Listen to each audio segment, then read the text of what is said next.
Hello and welcome back to the Fighting Talk 2 podcast with myself, Mr. Fighting Talk, aka Conor. Joined as always by the fantastic co-host of the show, George in the casual corner, and Prath, the man with the numbers. How are we doing, boys? All good? All good, mate. How are you? All good, man. Prath, how you doing, bro? I'm doing great, sir. Good, man. Good to hear. Good to hear. We had a bit of a strange weekend of fights, to be honest with you. It was a complete opposite from last week's, where we had finish after finish after finish, whereas this was pretty much just a heavy dashing of decisions, which, you know, the casual fans are not going to enjoy too much, but there was obviously a lot of very, very good back and forth as well. And the first one on the card that really caught my eye, which obviously was a finish, was the Ronnie Lawrence versus Cachero fight. I thought it was an absolutely fantastic performance from Ronnie Lawrence. Went out there, fantastic gas tank, picked him apart on the feet, took him down whenever he wanted to, and it was just an absolute masterclass. What did you think, Prath? Exactly what you said. Masterclass, took him down, controlled the range of the fight. And then I think he kind of dominated him for 2 rounds, came out in the third round, just finished the job, man. So excellent. Amazing to see some of these fighters go out there and have that finishing acumen. I think that's something that's kind of lost on a lot of those new fighters that are coming in. They're so nervous. They kind of don't really care about getting points and winning a decision, but it's good to see these guys, fresh into the game and they're getting finishes. That's what we want to see. Absolutely. And you say you say about not going out there and being scared to throw and not want a point fight and thinking they've won a decision. The next fight that obviously caught everyone's eye was the Hernandez versus Moises fight. And obviously Hernandez posted afterwards that he thought he actually won the bout. To be honest with you, 97.5% of the world completely disagrees with you, mate. I think Moises really, really had a fantastic performance. And in the third round as well, he was just calling him into the middle of the octagon and saying, come on, let's just throw hands. I don't know what Hernandez was doing with his stance as well. He was obviously making himself a lot shorter to defend from the takedowns and stuff that didn't really come. George, were you awake at this one, or did you wait until the main event to wake up? I was awake for this one. What did you think? What did you think of Hernandez's performance? Because he was obviously tipped to be the next big thing. He got wiped out by Cowboy a little while ago, and I think after that he just kind of had like a steady decline, and then he had a little bit of an up and down career. But what did you think of his performance on Saturday night? Yeah, no, it's definitely been an up and down one, hasn't it, for Hernandez? After that kind of like debut against Dariush, and then since then it's been up and down. But I just thought it was really comfortable from Moises. And Moises is a serious prospect at 25 years old and has looked really good in the last kind of 12 to 18 months. And I thought Moises was landing really good counter strikes and low kicks as well. Mm-hmm. And I thought he showed good defense when Hernandez tried to do anything. But the bottom line is it was a complete domination from Thiago Moises. Everyone didn't think he would win. But, I don't know what Alex Hernandez is going on about, thinking that he won the fight, because throughout the whole fight, I thought it was Moises the whole time. And that third round kind of sealed it for me, where he just completely destroyed him, really. And it left no doubt. I thought it was flawless from him. And yeah, he moves on to another fight. I think he said he wanted Ala Quinta next, which is quite an interesting matchup. So yeah, we'll see. But no, Hernandez offered nothing. Moises offered more than I thought he would, and deserves the victory for sure. Yeah, absolutely. Prath, you're obviously the BJJ guy, but he didn't really have to execute anything on the ground, did he? So it was obviously a fantastic game plan from him coming in, and he knew he had that kind of BJJ credentials to kind of scare Hernandez enough. But then his kicks at the end were lightning fast, right? Yeah, that's exactly what I was going to say. It's like, it's crazy watching a BJJ guy come out and just have incredible stand-up. Obviously, Thiago Moises is a training partner of Dustin Poirier, one of the top lightweights of that division. And obviously, having someone like that to train with and being a lightweight is, I can only imagine the amount of experience he gets every single time he goes with someone like that. And you guys are right. He had a really low start. Alexander Hernandez had a really low stance. I think he was predicting Thiago Moises to take him down, employ a little bit of that BJJ. But God, he really did not need it, hey? And that third round is really what we love about fighters, right? When they are going forward, they are talking smack to their guy in front of them. Their guy in front of them isn't actually doing anything. And I think it's kind of asinine that Hernandez thought he won that last round, because I mean, if I was getting pieced apart like that in the third round, getting talked to the entire time, not really throwing any strikes in that third round, and just allowing Thiago Moises to just walk forward, chat in his face, and just bust him up. Like, I thought that was a beautiful performance by Thiago Moises. I'm really excited to see where he goes now. And just like, it feels like he's really hitting that stride and going forward, right?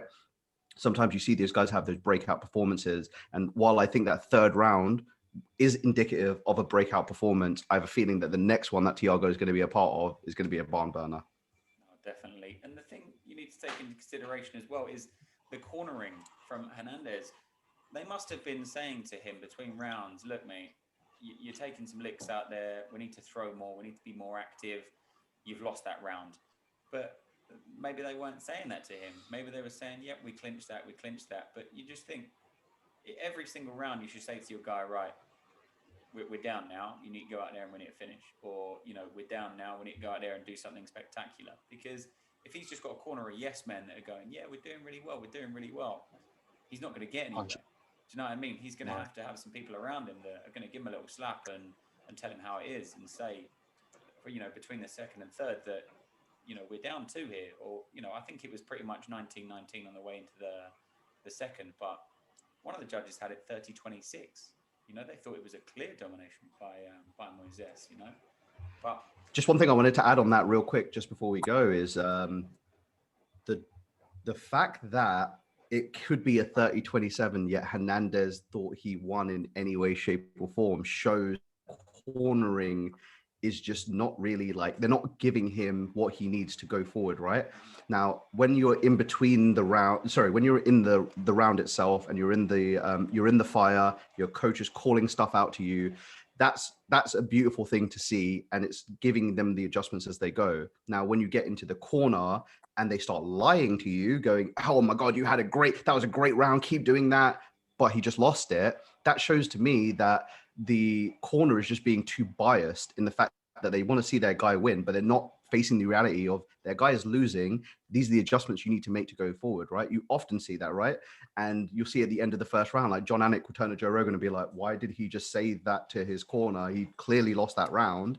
And for them to then come out in the third round and take, I would say, like, you could tell, right? If he thought he won the first round and a half or 2 rounds, he came out in the third round ready to lose that round, right? Yeah. And sometimes that's just not enough. If the second round is razor thin, you come into the third round and you take even a step off that gas, the other guy will take over and take you out. And give Thiago Moises another 2 minutes, he might be able to finish him. No, I agree. And I'll tell you what, talking about, keeping your foot on the gas and stuff, right? Munoz versus Rivera, that was an absolute fireball from start to finish. They were throwing absolute bombs at each other, weren't they? They were just completely going for it. The hand speed was fantastic. Obviously, the implementation of the leg kicks and the calf kicks, from Munoz to Rivera to really stop his movement and stuff. And obviously, there was a big controversy on social media, and the commentators were actually talking about it quite a lot as well with regards to these calf kicks being illegal.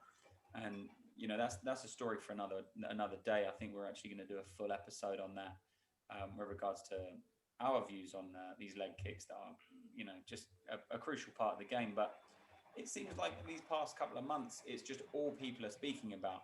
Obviously, the most notable one would be Conor McGregor losing to Dustin Poirier, and he said it was because of these leg kicks that he couldn't check and stuff like that. And I just think, if you're going to implement that game plan, Munoz to Rivera, he did it fantastically.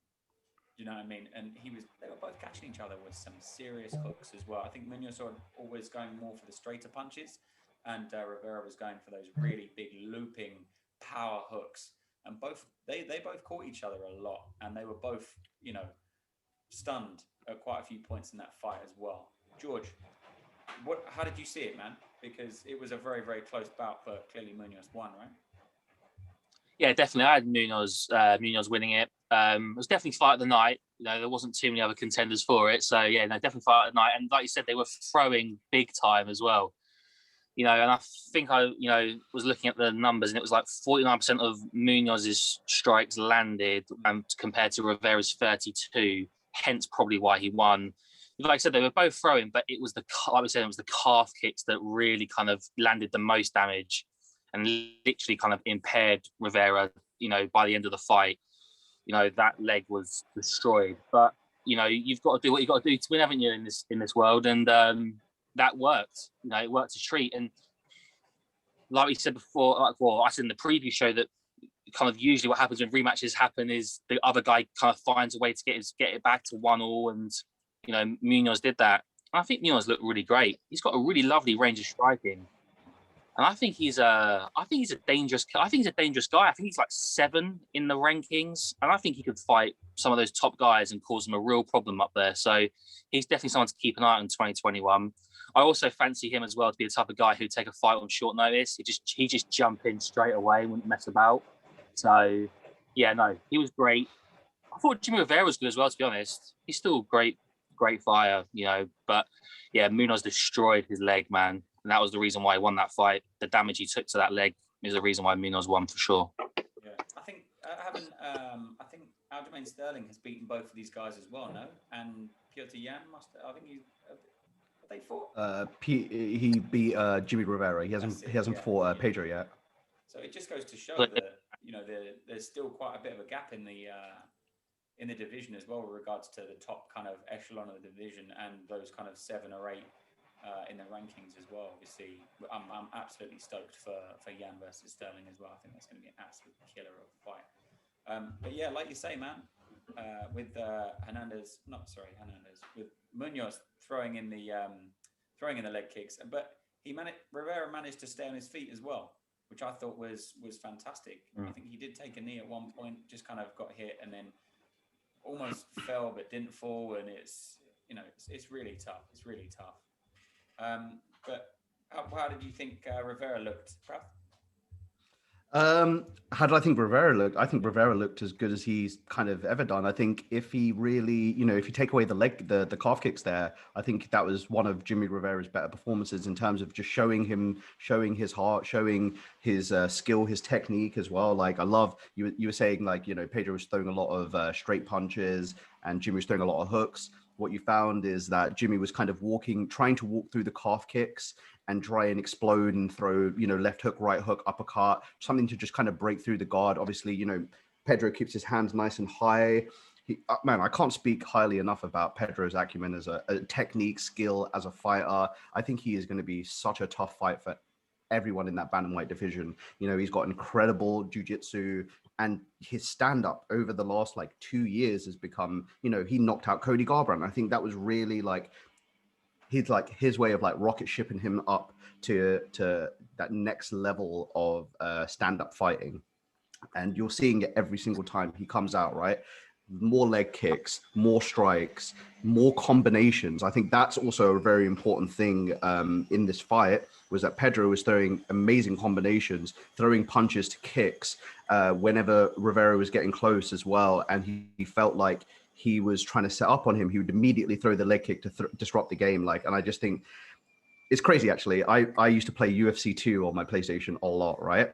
And I'd play online all the time, right?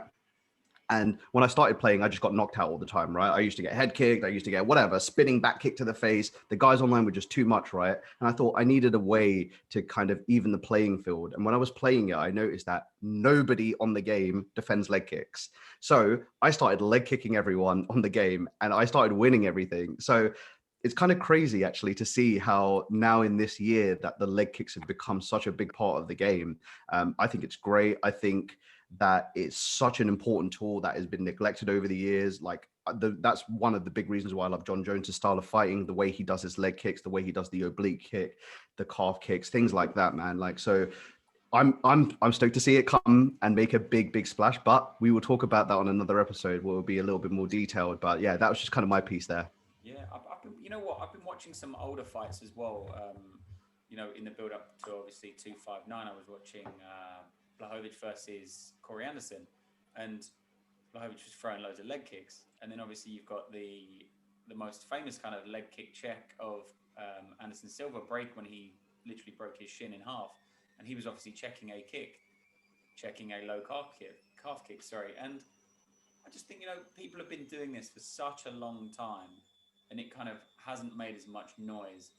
But when it happens to Conor McGregor and Conor McGregor starts talking about it, then it blows up more than it ever did. Do you know what I mean? If Conor McGregor was to start drinking a certain drink and he said, "Oh, this is the best," everyone would be talking about it, you know. And he obviously made such a big thing out of it, these leg kicks that he's never had to face before in his life, and now all of a sudden these calf kicks, in particular, and then all of a sudden everyone's talking about it. Joe Rogan's talking about it, and you know, even Bisping during the fight when he was talking about the calf kicks and stuff like that, and you just think, we get it. Do you know what I mean? Anyone that's trained Muay Thai over the years has learned how to take a calf kick and how to give a calf kick. So, you know, it's just one of them things. But moving on to the next fight, we didn't see anything. We didn't see any calf kicks. We didn't see basically anything. And it was just, you know what? We had this as what we wanted to see as the fight of the night, which is Krylov versus Ankalaev. Ankalaev coming in very, very hot into this fight. Krylov obviously having some absolutely fantastic finishes and a very, very high finish rate as well. But it just fell flat on his ass, didn't it? It just completely fell flat, as did the main fight itself. But George, you're pretty high on Ankalaev, right? But what happened? Oh man, yeah, it wasn't quite the fight we were expecting, was it? You know, I'm really, like I said, I'm high on Ankalaev. I think he's one of these guys who can make a bit of a run in the next 12 to 18 months towards that kind of title contention. But we did say that we thought it would be his toughest test so far. It kind of came across like it was his toughest test, although I don't think we actually saw the best Magomed Ankalaev on Saturday night. But obviously he got the victory. I thought Krylov came out in that first round and, you know, he had quite a good output in round one. He controlled pretty much all of the clinch and he outstriked Ankalaev in that first round. And kind of after that first round, then Ankalaev kind of got sat down, and good cornering, unlike maybe some fighters got this weekend, kind of said to him, it's now time you now got to turn the gas on a little bit. Yeah. And, you know, in that next 2 rounds, he took Krylov down 3 times. He outstriked him on the feet. He maintained ground control and he landed frequent ground strikes. Yeah. And although it wasn't the most entertaining fight, he definitely did more work in rounds 2 and 3. It definitely, in my opinion, was a unanimous decision for Ankalaev. But it certainly wasn't the Ankalaev that we all were expecting to see, especially after that kind of like Kutalaba fight in October. Yeah. And he had that unbelievable leg kick in me against Lungi Mbala as well. You know, and so you kind of expect to now see Ankalaev hit these incredible kind of like knockout shots. But look, got the job done. He moves on. I've seen people kind of mention Volkan Ozdemir as the next opponent potentially for him. So we'll see. But yeah, he's definitely not to be ruled out, but it certainly wasn't a classic Ankalaev night. But yeah, deserved the victory, and yeah, he moves on. Yeah, absolutely. Prath, what did you think, man? Because you know, Krylov, I've obviously spoke about it on the pre-fight that Krylov has got a hell of a lot of finishes as well, both submissions and some unusual submissions as well. I think you mentioned before, as well as quite a lot of piecing up on the feet as well. But how did his performance go? I got to agree with George here. I think the first round, Nikita looked really, really good, and I think you can see it's a 29-28. I don't know which round was given to Krylov. I would assume it might be that first one. First round, yeah. And then just Magomed took over, and I think sometimes the strength against technique, right? That's a discussion I think that is a key one for us to have at some point, right? How does technique play in when the other person is just infinitely stronger than you, right? And I think that's what I felt when I was watching it, was that Magomed was just able to control him, didn't allow him to give him much space, especially on the ground. He was very close to him. He was throwing strikes in close quarters, posturing when he needed to, passing when he needed to, things like that. And so it was just, I think maybe in some respect as well, like some of these fighters come out with the idea of getting the ring time in there. And if you look at his last couple of fights, obviously he went in there and starched dudes in the first round, second round, things like that. So maybe he wanted to kind of get a little bit of time in the octagon, you know, show that he's a dominant wrestler and he doesn't just knock dudes out, you know, in the first round. He can go to a decision. He can grind someone out if he needs to. And I think it was if you know, if you strip away the TKO wins he had in the last couple of fights, that kind of looked like a typical Russian Dagestani fighter fight, right? If you look at it.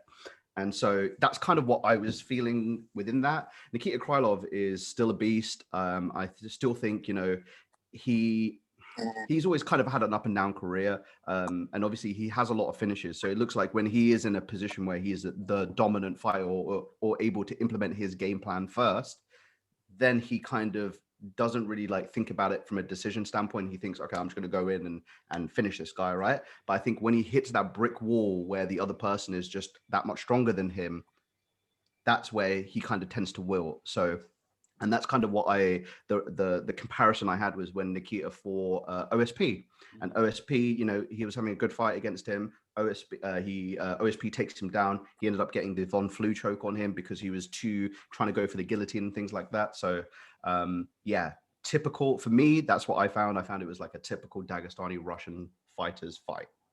Yeah, no, completely. And you talk about octagon time, and no one had as much octagon time as the main card here, man. You know, this card, it wasn't overly late for the UK fans, but it was still a card that we were all kind of busting through these decisions thinking, right, we've got these two absolute monsters now. We've got the guy that's got pecs on pecs. He's got, you know, biceps on his abs. I don't know what's going on. He's a good looking chap as well. Cyril Gane, obviously going against Biggie Boy. And we all expected fireworks. No matter where the fireworks were coming from, we expected fireworks at some point within the first 1 to 3 rounds, I reckon. And that's, you know, across most of the betting streams as well. Everyone thought it was going to be done inside of the distance. I think that putting a bet on for it to actually go the full distance was highly unlikely. And I don't know what happened, to be honest with you. Rozenstruik obviously has had some fantastic bouts in the past, and he's a very well-decorated kickboxer. We didn't see that at the weekend. Gane is, I think he's now 8-0, if I'm not mistaken. And he's very, very early on in his career, but he just looks so dominant out there.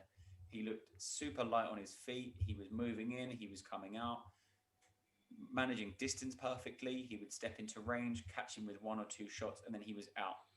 Anytime they kind of engaged, hands were up, head was down. He was rolling out of the positions. He was pivoting away, staying out of the danger zone. And it was just, for me, it was just a very one-sided fight with regards to Cyril Gane just not doing anything. And he won the fight on that principle. You're obviously a big Gane fan, George. How did he look out there? Because Bisping was giving him a bit of stick about not being as dominant and as aggressive, and you're not going to put bums in seats and stuff, which I thought was a little bit sideways from Bisping, because at the end of the day, you're not out there to, all right, some people are. They're out there to get the fans, but at the end of the day, you're out there to get the W, and you're out there to get the win and take the least amount of damage possible. At the end of the day, you can make fans outside of the octagon. Do you know what I mean? And by how you are as a person and whatever. But what did you think? What did you think of his performance? It wasn't how we saw it was going to go. No, it definitely wasn't like how we thought it would go. You know, we thought that these two guys would come in and they would throw heavy hands and that this would last maybe less than 10 minutes.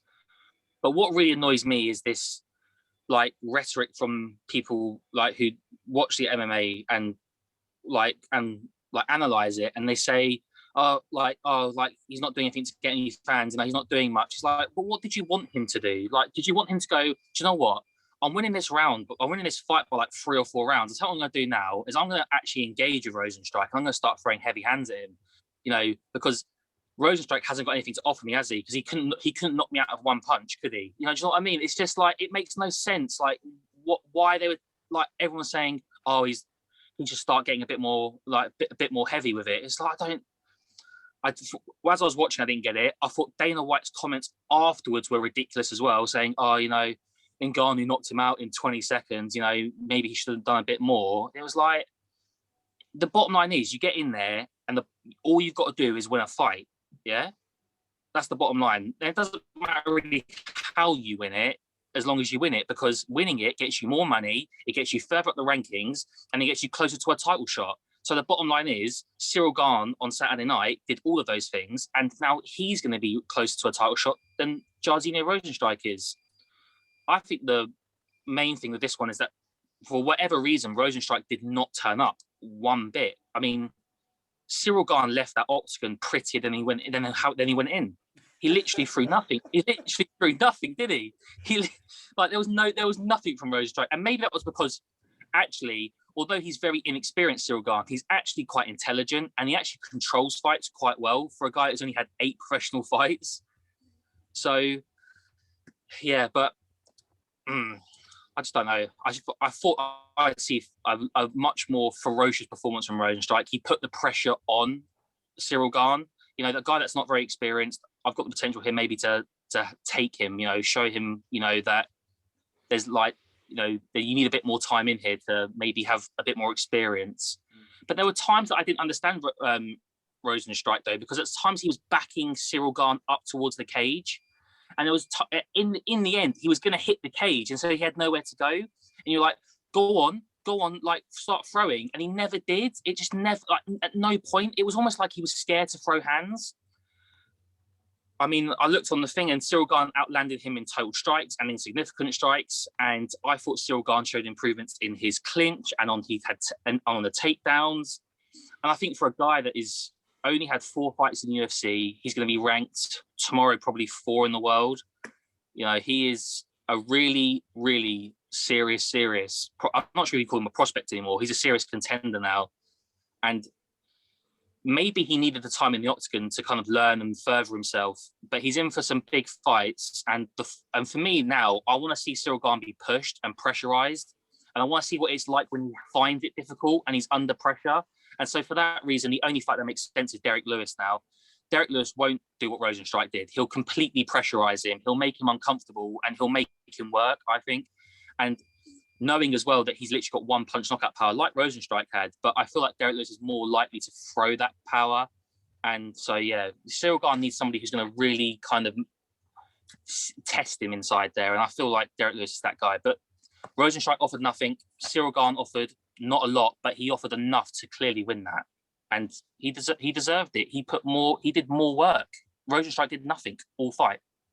Yeah, no, completely. I mean, even someone equally as new in their career, like Aspinall, for instance, against Gane would be a great fight because they're both elite fighters. They're both very quick with their hands.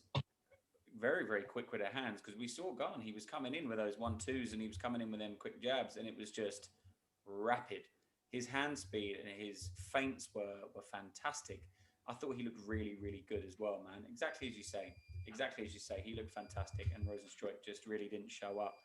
But Prath, what did you see? What did you want to see? What did you want to see from Rozenstruik in that kind of 3rd, 4th round?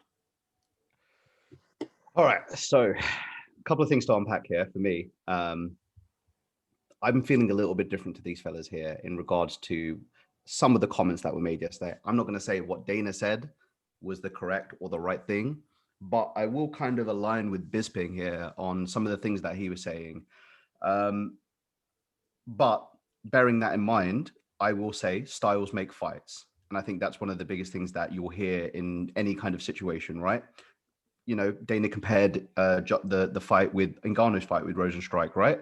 If you look at the fight with Francis Ngannou and Derek Lewis, what do you find? You find 2 counter strikers who aren't willing to go forward, right? And I think that's a little bit of what we saw the other night, is that both guys, typically counter strikers, would rather wait for the other person to come in before throwing their strike. And that's kind of where you see that stalemate. And you see that stalemate in the Francis Derek fight. And it's funny, you were like, the betting odds were saying that going to a decision's bizarre. It would never happen, right? I kind of felt like this would kind of go to a decision in some respect, because I did see it going that way in terms of like looking at the Francis fight that Francis had with Derek, right? I knew these two were both counter strikers. They're obviously 2 incredibly high IQ'd strikers, right?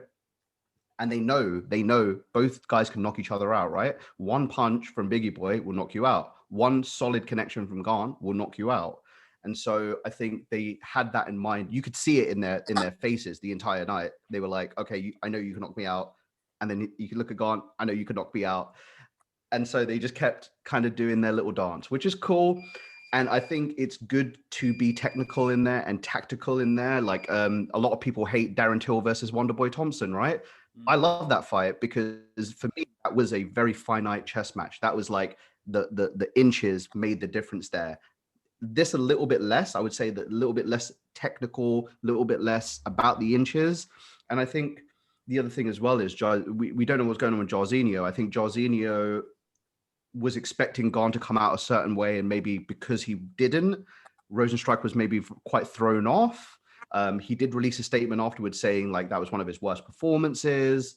Maybe there will be some more stuff that comes out in regards to that because, you know, I think it's the same thing when I watch Tyron Woodley, right? When I watch Tyron Woodley, it's like, I know what you're capable of, but you just aren't doing it. You know, you look at the, who did he fight last? Colby Covington, Gilbert Burns, Kamaru Usman, right? You know Tyron Woodley's good. You know Tyron Woodley has crazy knockout power, great takedown defense. He was at one point had one of the best takedown defenses of the division. And then I think he lost a fight, and then it just kind of from there, he became very hesitant. And I think this is something that maybe has happened to Rozenstruik in some respect as well. Getting knocked out by Francis Ngannou will probably do that to you. And it will also make you very, very realize that getting knocked out is a very real possibility, right? Even at heavyweight. And I think some of these guys going, okay, I'm going to knock you out. I'm not going to get knocked out. And I think at heavyweight, you do need to have the mentality of, I will knock them out, but there is also like 99.8% chance that I will also get knocked out as well. And I think if you go forward in that, you will often find decisions. You'll often find submissions. You'll often find that the fights will be a little bit more decision-based.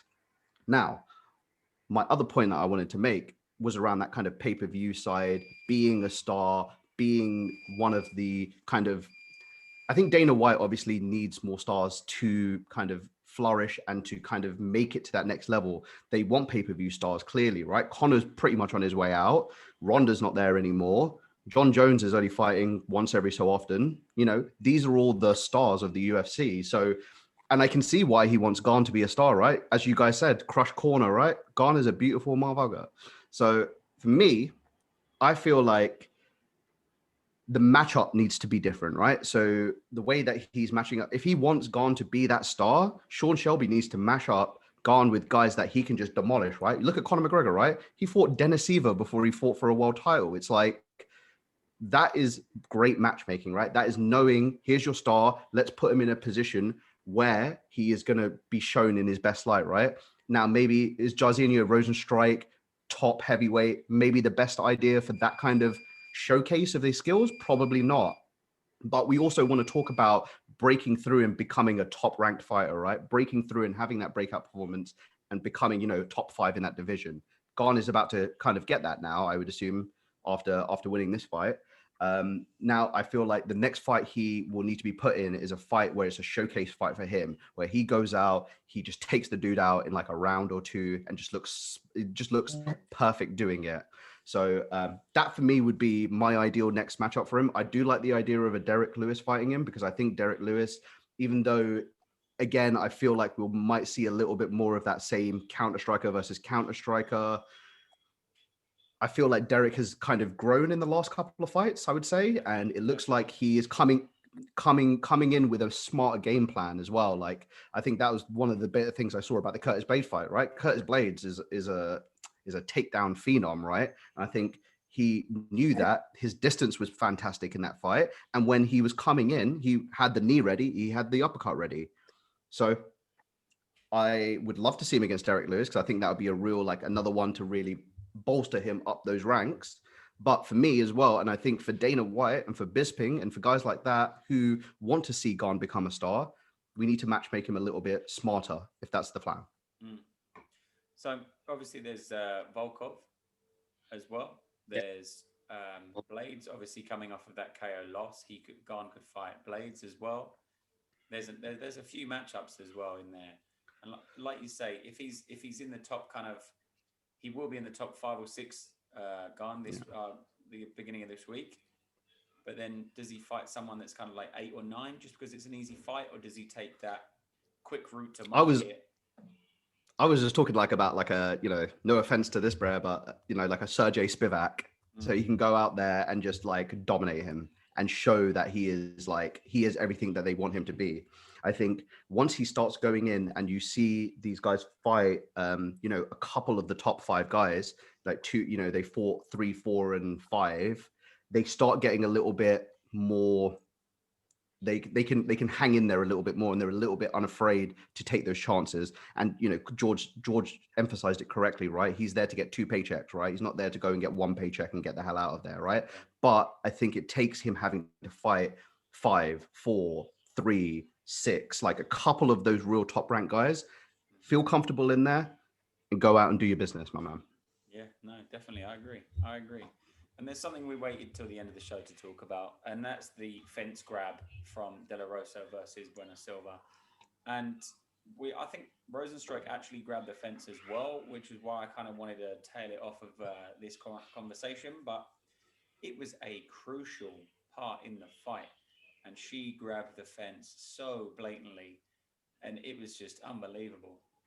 You know, it's not often we see a whole fight card where we see no cup checks. We see no hits to the back of the head. We see no fence grabbing, no toes in the fence, none of these kind of things. And fair enough, these kind of things happen. But she literally grabbed onto the whole cage to hold herself up from getting taken down. And it was a well-deserved point being taken away. But both of them women looked battered at the end of the fight as well. Absolutely battered. Prath, what did you see, man? And how much does it annoy you when someone grabs the fence? Obviously, because they would have been put into a submissive position, and they would have been the other opponent would have been in a dominant position, obviously, and they've just completely ruined that, right? Yeah, definitely stops the progression of the fight, right? You see, you know, Montana was very, very deep on that takedown. She was about to get her down, right? She was really, really about to get her down. Bueno Silva grabs the fence blatantly, which is interesting as well because she is a BJJ gal. So I was expecting her to just okay the takedown and maybe submit her off her back.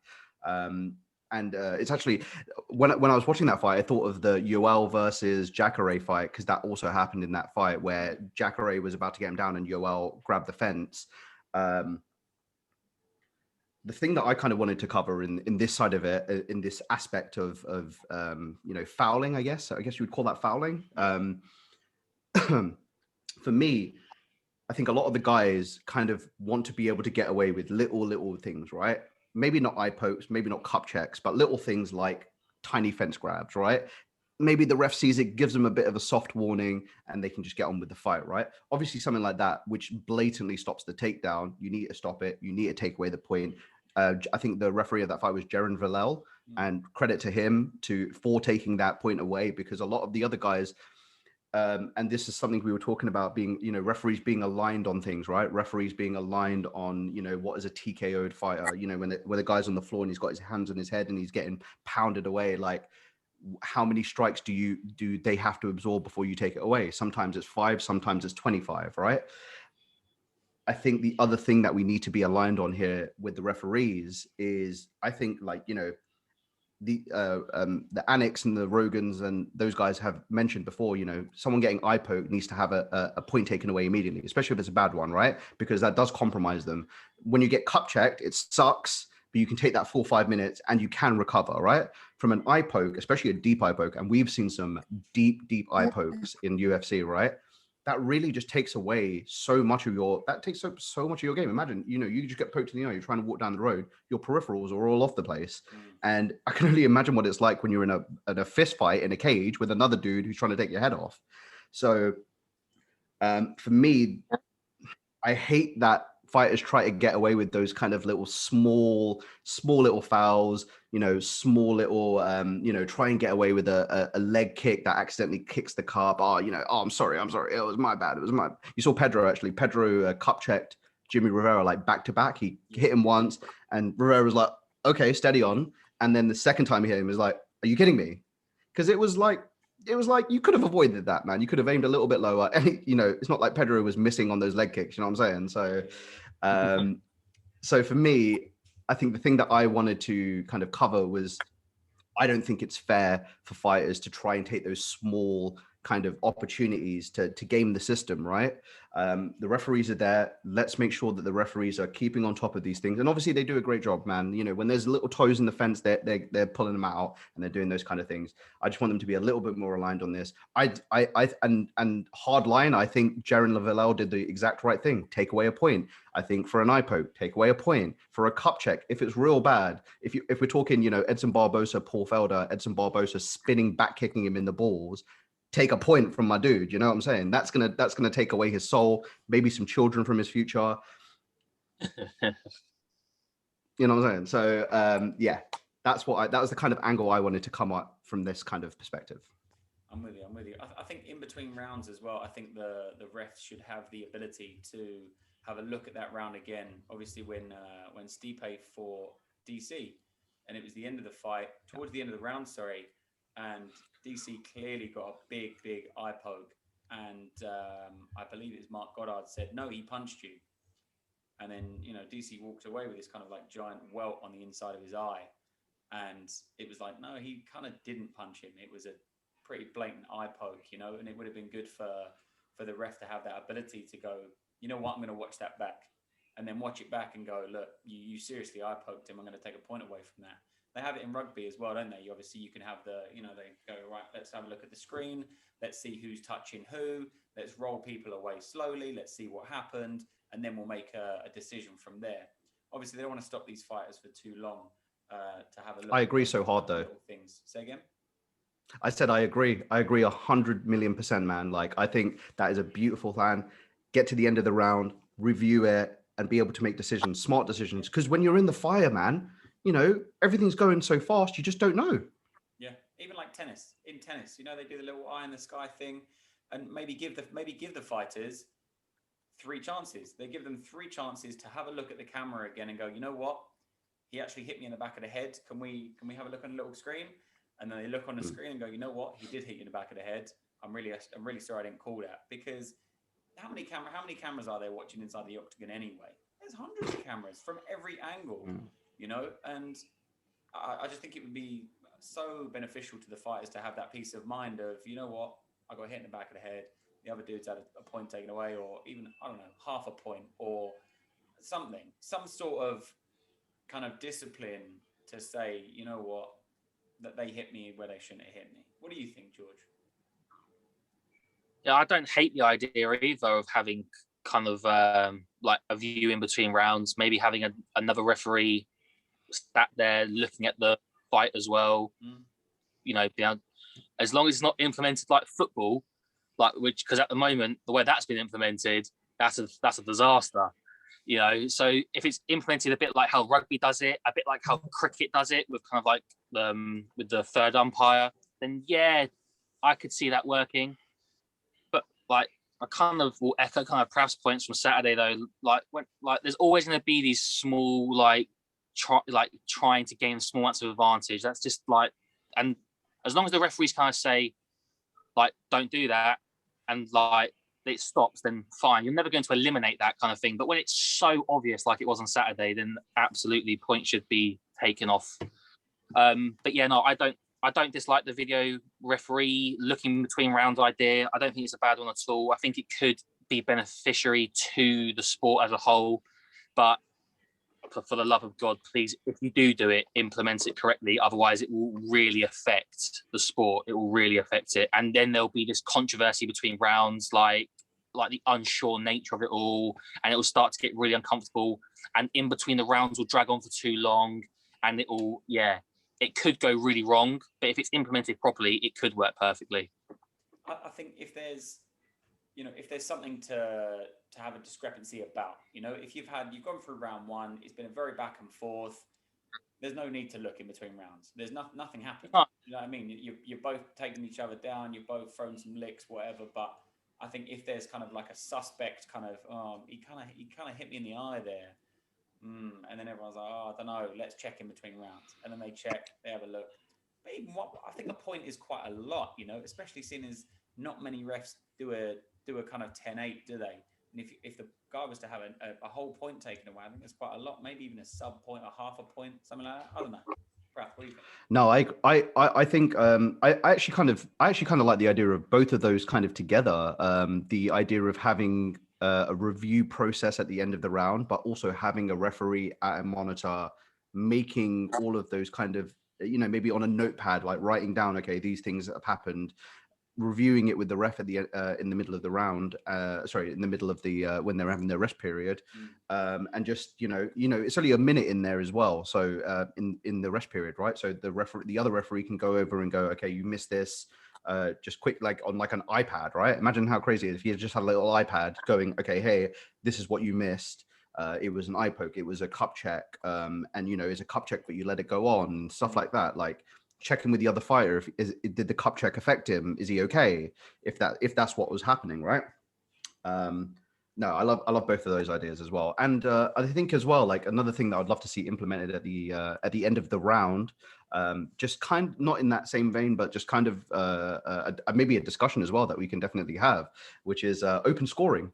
I think open scoring will really change the game. I think allow them, especially like look at that. Alexander Hernandez versus Thiago Moises fight, right? If Hernandez knew at the end of the second round that he was losing 2 rounds, maybe he would have had a completely different game plan in that third round. And I think that's also the same thing for Rozenstruik, right? Rozenstruik looks at the numbers. Oh, okay, wow, I'm down 3 rounds. I need to really, really turn it on now. I think that maybe motivates them and changes their perspective. 100%. And it would definitely incite more finishes in the third round as well. Yeah, the last thing I'll say on quickly is definitely, I think if you're going to have that kind of video thing, you need to have 2 referees, because asking the referee who's reffing the fight to then in between the round go and potentially look at any things he might have missed, it will take too long. You need, for example, Herb Dean reffing and Jason Herzog sat there looking at a monitor and going, right, this happened, this is what I think, and then go from there. It's, and these guys are like, they're top of their game, aren't they? These so they're going to get it right, as long as it doesn't turn into like this, let's protect the referee club because they might have got one wrong, we don't want to show them up. Like, if it doesn't turn into that, then it would work. So yeah, it's maybe they'll consider it in the future. Yeah, absolutely. And on that bombshell, thank you very much for joining into the Fight and Talk 2 channel, whether you've listened to us on the Sports and AM radio station or whether you've watched the video on YouTube. Thank you very much for joining in on this discussion with us. And we will be doing 2 breakdowns next week, because obviously the prelims for 259 are absolutely huge. There's Benavidez versus Askarov. There's Song Yadong versus Kyler Phillips. Dominic Cruz versus Casey Kenny. It's just ridiculous that's even the prelims to this absolutely huge main card that we have, with how many, like champ versus double champ. It's just 3 title fights. It's insane. It's insane. 3 title fights, but 4 champs. 4 champs, belts, yeah. right? That's right. Yeah, so it's going to be absolutely huge. I'm so excited, and I really hope it doesn't go the way that this weekend did with regards to so many decisions.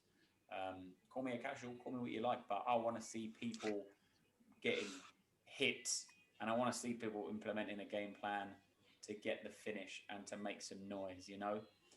George, Prath, thank you very much as always for joining on the show, and stay tuned for next time. If you like the video, hit like, hit subscribe, and you can listen to us through Buzzsprout, on Spotify, Apple Music, I think it is as well, and all of those good things as well. So thank you very much, and we'll see you next time.